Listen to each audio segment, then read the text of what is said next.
শেখ হাসিনা সেখানে বারবারই ইউনূসকে বাংলাদেশের বর্তমান পরিস্থিতির জন্য দায়ী করে ইউনূস সরকারের অবসান, বাংলাদেশকে চরমপন্থী গোষ্ঠীর হাত থেকে আবার রিক্লেম ব্যাক করার কথা, আবার ছিনিয়ে নেওয়ার, আবার বাংলাদেশের চরমপন্থী গোষ্ঠীর হাত থেকে উদ্ধার করার জন্য দেশবাসীকে উদ্বুদ্ধ করেছেন।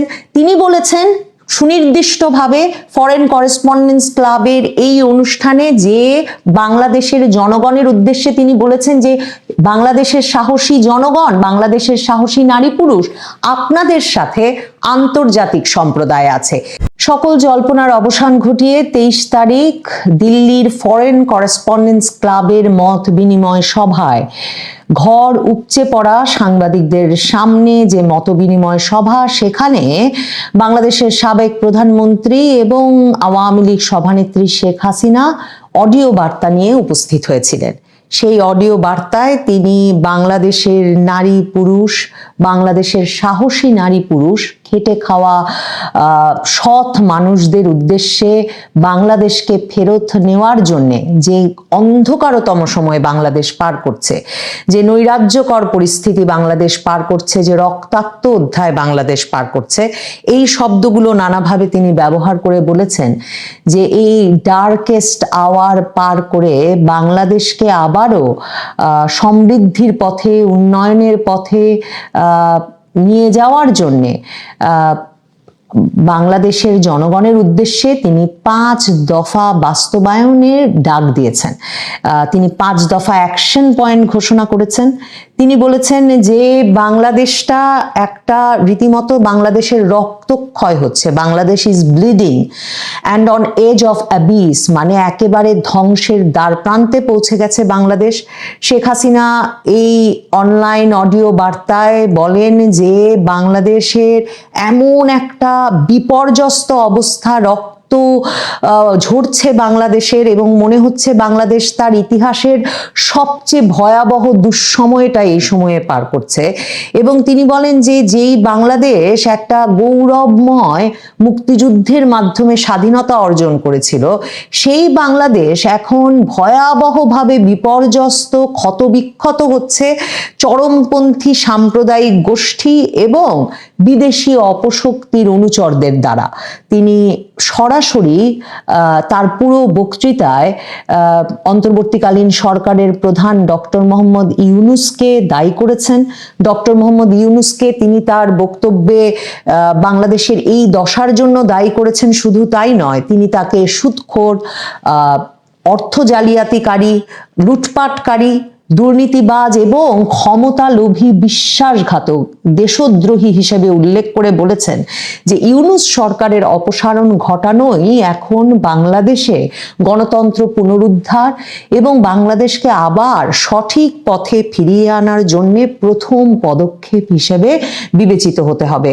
শেখ হাসিনা তার যে বক্তৃতা, সেখানে বারবার বাংলাদেশটা যে একেবারে একরকমের মানে এক্সট্রিমিস্টদের হাতে, চরমপন্থীদের হাতে হাতছাড়া হয়ে গেছে, সে কথাটা বলেছেন যে একটা মানে সুন্দর দেশ, একটা নির্মল সুন্দর দেশ, উর্বর ভূমি যে দেশে আছে, সেরকম একটা ফার্টাইল ল্যান্ড, সেই দেশটা একটা ক্ষতবিক্ষত হয়েছে, উন্ডেড হয়েছে। সে দেশটা একটা রক্তাক্ত জনপদে পরিণত হয়েছে এবং পুরো দেশটাই একটা বিরাট কারাগার, ভাস্ট প্রিজন, একটা জল্লাদখানা এবং একটা মৃত্যুপুরীতে পরিণত হয়েছে। এমন একটা হতাশাজনক পরিস্থিতিতে একমাত্র বাংলাদেশের জনগণই দেশটাকে আবার ফেরত নিতে পারবে এবং দেশটাকে আবারও ফেরত নেওয়ার জন্যে আওয়ামী লীগ সভানেত্রী শেখ হাসিনা 5 দফার ডাক দিয়েছেন। সেই 5 দফার প্রথম দফায় তিনি বলেছেন, 5 দফার প্রথম দফায় এই অন্ধকারতম সময়ের অবসান ঘটাতে, এই ডার্কেস্ট আওয়ারের অবসান ঘটাতে ইউনূস সরকারের অপসারণ করে গণতন্ত্র পুনরুদ্ধার করতে হবে। যা বাংলাদেশে ইউনূস সরকার থাকতে কখনোই একটা সুষ্ঠু অবাধ নির্বাচন হতে পারবে না। কাজেই শেখ হাসিনা বলেছেন 5 দফার প্রথম দফা হিসেবে ইউনূস সরকারের অপসারণ ঘটিয়ে গণতন্ত্র পুনরুদ্ধার এবং অপসারণের পরে আওয়ামী লীগ সহ একটা নির্বাচন অনুষ্ঠানের পথে হাঁটতে হবে। দ্বিতীয় দফায় তিনি বলেছেন প্রতিদিনের সহিংসতা বন্ধ করতে হবে, নৈরাজ্য বন্ধ করতে হবে, বাংলাদেশে স্থিতিশীলতা ফিরিয়ে আনতে হবে এবং প্রশাসনকে সক্রিয় করতে হবে, যাতে বাংলাদেশে যে অর্থনৈতিক কর্মকাণ্ডে বাংলাদেশ যে একটা ভাইব্রেন্ট দেশ ছিল, বাংলাদেশ যে একটা প্রবৃদ্ধিময় দেশে পরিণত হয়েছিল, সেই অর্থনৈতিক কর্মকাণ্ড আবারও যাতে চালু হতে পারে সেজন্য এই নৈরাজ্য, এই সহিংসতা, প্রতিদিনের রক্তপাত বন্ধ করতে হবে। তৃতীয় দফায় তিনি বলেছেন যে সংখ্যালঘু সম্প্রদায়, নারী এবং কন্যা শিশু তাদেরকে সর্বোচ্চ সুরক্ষা দিতে হবে। শেখ হাসিনা বলেছেন যে যারা সবচেয়ে ভালনারেবল তাদেরকে একদম আয়রন ক্ল্যাড সুরক্ষা দিতে হবে। এবং তৃতীয় দফায় তার দাবি হচ্ছে যে প্রায়শই আমরা এখন বাংলাদেশে দেখছি যে মানুষ তার পরিচয় এবং বিশ্বাসের জন্য আক্রমণের লক্ষ্যবস্তুতে পরিণত হচ্ছে। এটা বন্ধ করতে হবে। সকল নাগরিক যাতে নিরাপদ বোধ করতে পারে এমন একটা পরিস্থিতি তৈরি করতে হবে বাংলাদেশে। শেখ হাসিনা তার বক্তব্যে 5 দফার চতুর্থ দফায় বলেছেন যে সব সাংবাদিক, আওয়ামী লীগ নেতা, কর্মী, সমর্থকদের বিরুদ্ধে যত অবৈধ মিথ্যা মামলা সেগুলো প্রত্যাহার করতে হবে এবং ন্যায় বিচার নিশ্চিত করে আদালতের প্রতি বিশ্বাস এবং আদালতের যে মহান দায়িত্ব সেই দায়িত্বে তাকে ফিরিয়ে আনতে হবে এবং আদালতের প্রতি বিশ্বাস পুনঃপ্রতিষ্ঠিত করতে হবে। পঞ্চম দফায়, 5 দফার সর্বশেষ দফায় তিনি বলেছেন জাতিসংঘকে আনুষ্ঠানিকভাবে অনুরোধ করতে হবে গত বছরের অর্থাৎ 2024-এর ঘটনার পুনঃ তদন্ত করতে, নিরপেক্ষ তদন্ত করতে। এবং এটা খুব গুরুত্বপূর্ণ যে শেখ হাসিনা এখন পাল্টা জাতিসংঘ মানবাধিকার কমিশনের একটা রিপোর্ট ইউনূস সরকার করিয়েছে, যেটা আওয়ামী লীগ প্রমাণ করেছে যে যেটা অনানুষ্ঠানিকভাবে একটা রিপোর্ট করানো হয়েছে ভলকার তুর্কের মানবাধিকার কমিশন দিয়ে। এবং সেই রিপোর্টটাতে যেহেতু সকল পক্ষের সকল মতামত নেওয়া হয়নি এবং আওয়ামী লীগ এখন সরাসরি প্রশ্ন করছে যে 1400 জন হত্যা হয়েছে বলে জাতিসংঘ হঠাৎ করে এই সংখ্যা নিয়ে হাজির হয়েছে জাতিসংঘ রিপোর্টে, কিন্তু সরকার এখনো 800 850-এর বেশি নিহতের তালিকা করতে পারেনি। কোথা থেকে 1400 সংখ্যা এলো? তাহলে 5ই আগস্ট থেকে 15ই আগস্ট যারা নিহত হলেন তারা কারা? তারপর আওয়ামী লীগ প্রশ্ন করছে যে 5ই আগস্ট পর্যন্ত পুলিশ সদস্য যারা নিহত হলেন, আওয়ামী লীগের নেতাকর্মী যারা নিহত হলেন, তারা কেন সেই তালিকাভুক্ত হচ্ছেন না? তাদের মৃত্যুর কাদের হাতে ঘটলো, কিভাবে ঘটতে পারলো, সেগুলোর কেন তদন্ত হচ্ছে না? এই প্রশ্নগুলো আওয়ামী লীগ ক্রমাগতভাবে তুলে আসছিল। কিন্তু শেখ হাসিনা আজকে যে 5 দফা দিলেন 23শে জানুয়ারি দিল্লিতে, যে 5 দফা তিনি তার নিজের দেশের নাগরিকদের উদ্দেশ্যে ঘোষণা করলেন, সেখানে সরাসরি 5ম দফায় তিনি বলেছেন জাতিসংঘকে আমন্ত্রণ করতে হবে, আহ্বান জানাতে হবে 2024-এ বাংলাদেশে ঘটে যাওয়া ঘটনাগুলির বিষয়ে একটা নিরপেক্ষ এবং পূর্ণাঙ্গ তদন্ত করার।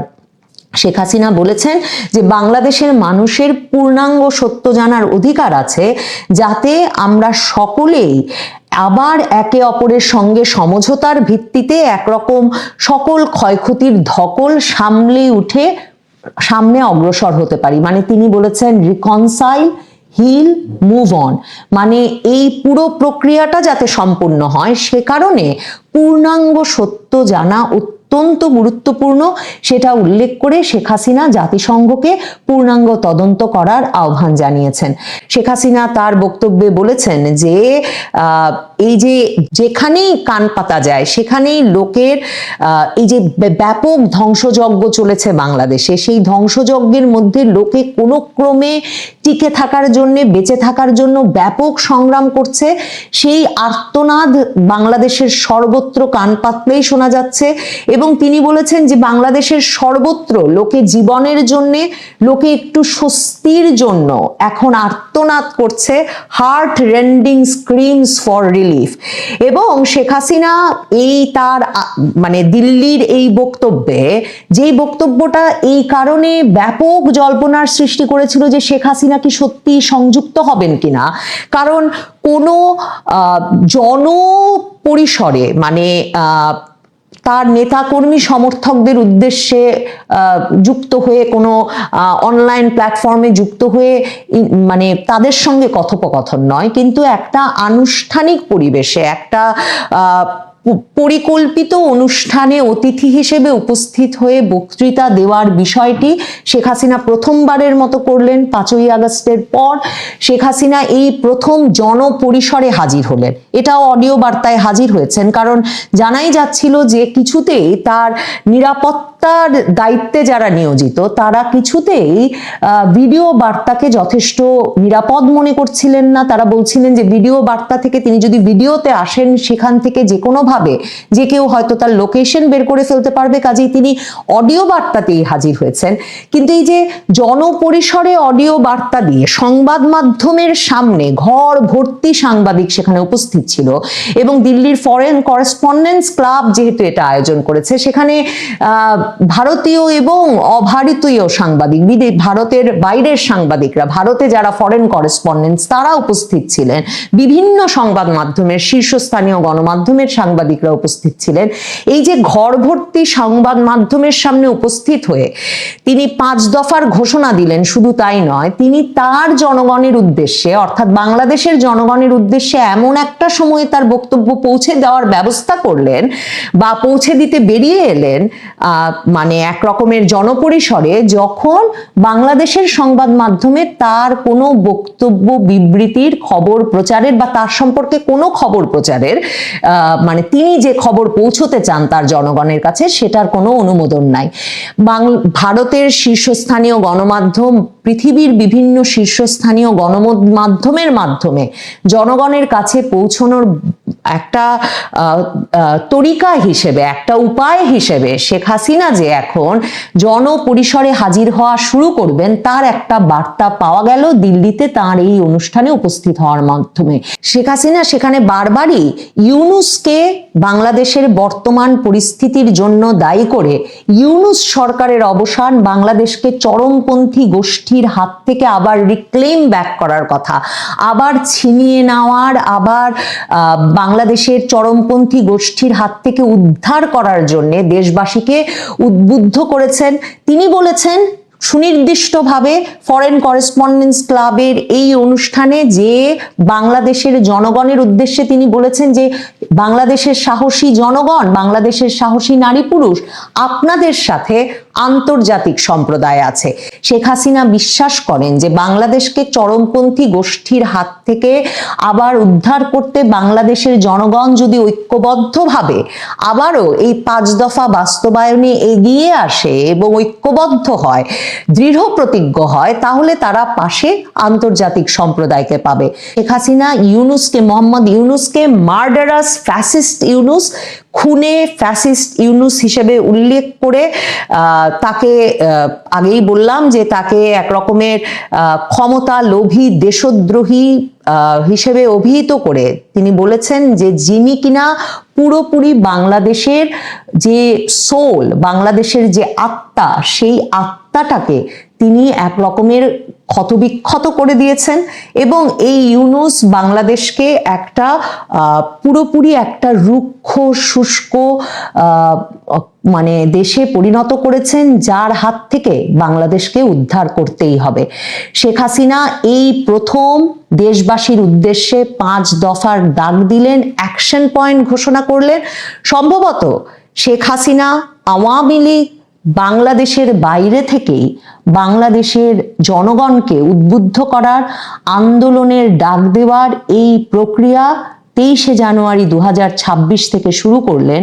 কারণ শেখ হাসিনা বলছেন তিনি মনে করেন বাংলাদেশের জনগণ অপেক্ষা করছে দেশকে ফিরিয়ে নেওয়ার। দর্শক, আপনাদেরকে অনেকেই এই প্রশ্নের মুখোমুখি করে কিনা যে যদি 12 ফেব্রুয়ারি নির্বাচনটা না হয় এবং সেই নির্বাচনটা না করার পক্ষে ডক্টর ইউনূস থেকে থাকে, তাহলে সেই নির্বাচনটাকে কিভাবে বাধাগ্রস্ত করবে। আমি এর আগের আলোচনা আপনাদেরকে বলেছি, আমার চোখের সামনে যা টের পাই 2টি ঘটনা আছে। 2টি ঘটনা যদি না ঘটে আমরা খুশি, আমরা চাই এরকম কোনো অনাকাঙ্ক্ষিত ঘটনা না ঘটুক। তবে একটি, যেটি আনন্দবাজার খবর দিচ্ছে, যে মিয়ানমারের সঙ্গে বাংলাদেশের সংঘাত হতে পারে। আনন্দবাজার পত্রিকা আকস্মিক রিপোর্ট এটা করেনি, নিশ্চয়ই তারা কোনো না কোনো একটা ইনফরমেশনের ভিত্তিতে এই ধরনের রিপোর্ট করেছে। টেবিল রিপোর্ট বলে আমার কাছে মনে হয় না। আর আরেকটা হচ্ছে, বাংলাদেশে আদালতে অলরেডি একটা রিট করা হয়েছে। এই রিটের সম্পর্কে আমরা একটু বিস্তারিত খোঁজ খবর এবং পড়াশোনা করার চেষ্টা করেছি। আমি আপনাদেরকে কমিটমেন্ট করেছিলাম যে এই রিটটার সম্পর্কে আমি আপনাদেরকে বিস্তারিত জানাবো। চলুন আমরা একটু রিটটার বিস্তারিত একটু দেখে নিই যে রিটে কি বলা আছে, কোন পর্যায়ে আছে। 2026 সালের নির্বাচন ও গণভোট ঘিরে সাংবিধানিক বিতর্ক যেটা আছে, সেটা হলো 2026 সালে 12 ফেব্রুয়ারি অনুষ্ঠিত 13তম জাতীয় সংসদ নির্বাচন ও গণভোটকে কেন্দ্র করে একটি রিট পিটিশন দায়ের হয়। দেশে গুরুত্বপূর্ণ সাংবিধানিক বিতর্কের সৃষ্টি হয়েছে। বাংলাদেশ সুপ্রিম কোর্টের দায়ের করা এই রিটে নির্বাচন ও গণভোট বৈধতা, নিরপেক্ষতা ও সাংবিধানিক গ্রহণযোগ্যতা নিয়ে প্রশ্ন তোলা হয়েছে। রিট পিটিশন এবং সংশ্লিষ্ট নথিপত্র পর্যালোচনা করে দেখা যায় এটি কোনো সাধারণ নির্বাচন সংক্রান্ত বিরোধ নয়, বরং এতে নির্বাহী বিভাগ, নির্বাচন কমিশন এবং নির্বাচন পরিচালনায় সাংবিধানিক কাঠামো সরাসরি আলোচনায় এসছে। রিটের মূল বিষয়বস্তুটা কি, সেই বিষয়বস্তুটা আমরা একটু জানি। সংবিধানের 102 অনুচ্ছেদের অধীনে দায়ের করা রিটে বলা হয়, নির্বাচন আচরণ বিধি 2025 এবং গণপ্রতিনিধিত্ব অধ্যাদেশ RPO 1972 লঙ্ঘনের সুস্পষ্ট অভিযোগ থাকা সত্ত্বেও নির্বাচন কমিশন তার সাংবিধানিক ও আইনগত ক্ষমতা প্রয়োগ করেননি। রিটে দাবি করা হয়েছে, অন্তর্বর্তী সরকারের কয়েকজন শীর্ষ কর্মকর্তা ও রাষ্ট্রের গুরুত্বপূর্ণ ব্যক্তিরা প্রকাশ্যে গণভোটে হ্যাঁ ভোটের পক্ষে প্রচারণা চালিয়েছেন। নির্বাচন আচরণ বিধি 20 ও 27 বিধি এবং PROর 91 অনুচ্ছেদ অনুযায়ী এই ধরনের কার্যক্রম নিষিদ্ধ। রিটে উল্লেখ করা হয়, একবার রাষ্ট্র ক্ষমতা ব্যবহার করে নির্বাহী বিভাগ প্রচারণায় নামলে একটি অবাধ ও সুষ্ঠু নির্বাচন সাংবিধানিকভাবে প্রশ্নবিদ্ধ হয়ে পড়ে। রিটে যে পয়েন্টগুলো তুলে ধরা হয়েছে, আদালত যদি এগুলো গুরুত্ব দেয় তাহলে সিচুয়েশন কোন দিকে যেতে পারে আপনারা চিন্তা করে দেখেন। আরো একটি গুরুতর অভিযোগ আছে, গভীর অভিযোগ, সরকারি ওয়েবসাইট ব্যবহারের অভিযোগ। রিটে আরো অভিযোগ করা হয়েছে, গণভোটের পক্ষে প্রচারণার জন্য একটি সরকার পরিচালিত ওয়েবসাইট ব্যবহার করা হয়েছে। রিটকারীর ভাষ্য অনুযায়ী এটি ভোটারদের মতামত প্রভাবিত করতে রাষ্ট্রের অবকাঠামো ব্যবহারের নজিরবিহীন ঘটনা। আইন বিশ্লেষকদের মতে, নির্বাচন পরিচালনার সঙ্গে যুক্ত সরকারি কর্মকর্তারা যদি প্রচারণামূলক কর্মকাণ্ডে যুক্ত হন তবে তা নিরপেক্ষ প্রশাসনের ধারণাকে ক্ষতিগ্রস্ত করে। একজন জ্যেষ্ঠ সাংবিধানিক বিশ্লেষক বলছেন, এটি ব্যক্তিগত অনিয়মের বিষয় নয়, বরং রাষ্ট্রযন্ত্র ব্যবহারের প্রশ্ন। নির্বাচন কমিশনের ভূমিকা নিয়ে এখানে গভীর প্রশ্ন তোলা হয়েছে। যে রিটটি করা হয়েছে সেখানে বলা হচ্ছে, রিটে নির্বাচন কমিশনের নিষ্ক্রিয়তাকে অন্যতম প্রধান ইস্যু হিসেবে তুলে ধরা হয়েছে। বলা হচ্ছে, নির্বাচন কমিশন নোটিশ পাওয়ার পরে অনেক বিষয়ে তারা নিষ্ক্রিয় ছিল। একদিনে নির্বাচন ও গণভোট যে জায়গাটায় ব্যাঘাত ঘটতে পারে, রিটে একই দিনে সংসদ নির্বাচন ও গণভোট আয়োজন নিয়ে প্রশ্ন তোলা হয়েছে। রিটকারীর যুক্তি, নির্বাচন ও গণভোট দুটি ভিন্ন সাংবিধানিক প্রক্রিয়া, এগুলো একসঙ্গে আয়োজন করলে ভোটার বিভ্রান্তি, প্রচারণার সীমারেখা অস্পষ্ট হওয়া এবং সংসদীয় নির্বাচনের গুরুত্ব ক্ষুণ্ণ হওয়ার আশঙ্কা তৈরি হয়। একজন সাংবিধানিক আইন অধ্যাপকের কোট করা হয়েছে যে গণভোটের ক্ষেত্রে নিরপেক্ষতার মান আরো বেশি হওয়া প্রয়োজন। রিটটি করা হয়েছে জনস্বার্থে, যে কোনো মানুষ তার প্রয়োজনে বা যদি সে মনে করে যে তার স্বার্থহানি হচ্ছে নাগরিকের, তাহলে সে রিট করতে পারে। এবং এই গুরুত্বপূর্ণ সময়ে আদালতের সিদ্ধান্তের ব্যাপারে নজর দেওয়া হচ্ছে যে আইন বিশ্লেষকদের মতে এই মামলার প্রভাব কেবল আসন্ন নির্বাচনই সীমাবদ্ধ থাকবে না। আদালতের রায় ভবিষ্যতে রাষ্ট্র ক্ষমতা, নির্বাচন কমিশনের ভূমিকা এবং নির্বাচন পরিচালনার সাংবিধানিক সীমারেখা নির্ধারণে গুরুত্বপূর্ণ দৃষ্টান্ত স্থাপন করতে পারে। শুনানি ঘনিয়ে আসার সঙ্গে সঙ্গে একটি মৌলিক প্রশ্ন সামনে এসেছে, রাষ্ট্র নিজেই যদি প্রচারণায় যুক্ত হয় তবে সেই নির্বাচন কতটা নিরপেক্ষ থাকে? এ বিষয়ে চূড়ান্ত সিদ্ধান্ত এখন আদালতের উপর নির্ভর করছে। দর্শক, এর আগেও একটি রিট হয়েছে, সেই রিটটি আদালত খারিজ করেছে নির্বাচন সংক্রান্ত। এবারের রিটটি যেভাবে ব্যাকগ্রাউন্ড ঘেটে এবং যেসব প্রশ্নগুলো সামনে তোলা হয়েছে, সবচেয়ে বড় প্রশ্ন হলো, আপনি আইন আদালত সবকিছু বাদ দেন, আইনের ধারা, আইনের প্রয়োগ, আইনের বিশ্লেষণ, এভরিথিং বাদ, এগুলো পরের বিষয়, কারণ এগুলো আদালত দেখবে, ইভেন 10 বছর পরে দেখবে। আমরা সেদিন অ্যাডভোকেট মহসিন রশিদের একটা ইন্টারভিউ প্রচার করেছি, আপনারা দেখেছেন। তিনি সেখানে বিস্তারিত বর্ণনা দিয়েছেন। এটা টুডে অর টুমোরো এই যে গণভোট আয়োজন এই ডক্টর ইউনূস সরকারের, এটা নিয়ে আদালতের শরণাপন্ন হবে, এবং আদালত যদি সঠিক বিচার করেন তাহলে বহু জটিলতা আছে বাংলাদেশের সামনে। এবং তারা যেই প্রক্রিয়া আগাচ্ছে, এটা এমন না যে গণভোট হওয়ার সাথে সাথেই তাদের জুলাই সনদ এটা গ্রহণযোগ্য হয়ে যাচ্ছে। একটা লম্বা সময় বাংলাদেশটাকে পেঁচে ফেলে রাখতে পারবে, জটিলতা থাকবে, কিন্তু যেটা স্রোত, সত্যিকার আইন, নিয়ম তো কখনো প্রকৃতি ভাঙতে দেবে না। ফলে বাংলাদেশ একটা জটিলতার মধ্যে দিয়ে যেতে হবে। বাট এই যে ঘাটতিগুলো সরকার করে যাচ্ছে, এই ঘাটতিগুলোর মূল্য সামনে দিতে হবে। মূল্য হয়তো এই সরকারে যারা কলকাঠি নাড়ছে তারা ব্যক্তিগতভাবে দিবে না, দিতে হবেই বাংলাদেশের মানুষের জনগণকে। বাংলাদেশের জনগণ তারা ভুগবে, তারাই এটার মূল্য দিবে। ভালো থাকবেন, সুস্থ থাকবেন। আপনার সাথে আমি আতিক রহমান, পূর্ণিয়া।